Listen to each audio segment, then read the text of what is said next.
Hello friends, ഇത് ശംഖുപുഷ്പം എന്നുള്ള ചെടിയുടെ പൂവാണ്. നീല നിറത്തിലെ പൂവാണ്. ഇത് ഉണങ്ങിയ പൂവാണിത്. ഈ ഉണങ്ങിയ പൂവിനെ വെച്ചിട്ട് നമുക്കൊരു കാപ്പി ഉണ്ടാക്കാം. ഒരു പ്രത്യേക ഫ്രഷ്നെസ്സിന് വേണ്ടിയാണ്. നമുക്ക് കാപ്പി ഇടാം.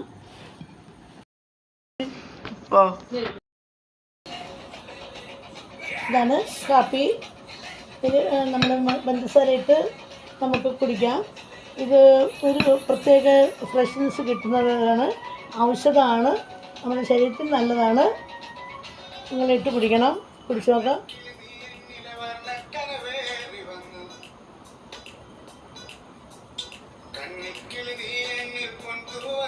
സൂപ്പറാണ്, നിങ്ങളും ഇടണം.